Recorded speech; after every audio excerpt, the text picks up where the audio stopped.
Do you know, I have to say, the first blurb that my publisher wrote for my book.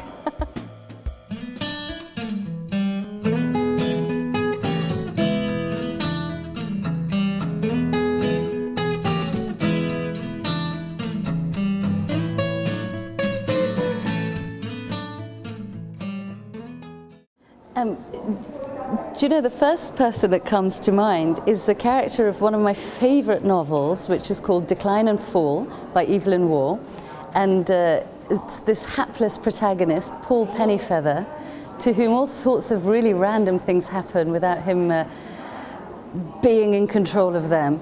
And it's a fantastically entertaining book, and it has a lot of much deeper layers as well. It's not as just a superficial, funny book. It's a real commentary on the state of the world as it was in the 1930s. And I suppose that with Paul Pennyfeather, I probably have to drink a martini, even though I don't drink. But that seems about the right kind of cocktail to give Paul Pennyfeather.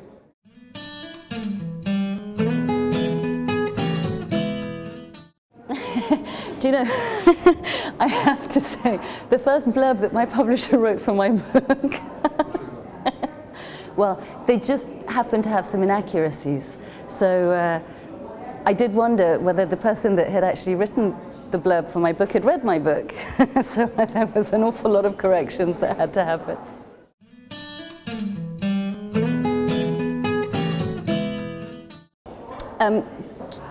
The thing that actually comes to mind is a play rather than a book, if that's okay. It was a great hit in the UK some years ago by Tom Stoppard called Rock and Roll.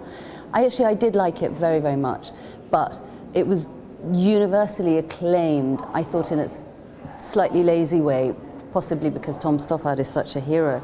And I love his work, I really do. I think he's amazing.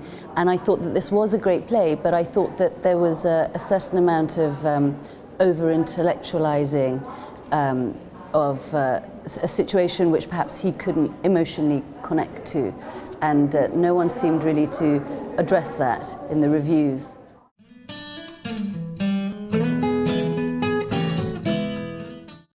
I think that some books, particularly kind of modern books, can be fantastic, but they suffer a little bit from not being edited very carefully. So I would say that a book that actually a very great friend of mine wrote some years ago, and she's called Claire Naylor, and it was called The Second Assistant, and it was a fantastic book, but the only thing that I would like to do to that book is just give it a much tighter edit.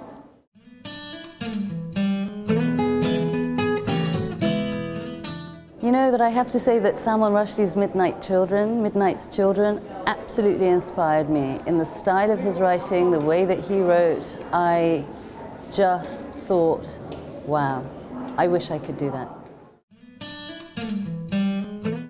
I think, like most writers, I'm quite crazy when I write, and I have to have certain things that are very important to me. And one of those things is that I really need to have a kind of control over my environment and my space, which was fine when I was a single woman living on my own. But now that now that I live with my partner and his children, that's a little harder to come by. So my writing quirk would have to be that I really need like a kind of little shed, I suppose, where no one else enters and I get to control everything. An overrated novel, well, you know, that's so subjective, right? That I don't know, I can only have my own opinions about things. Eat, Pray, Love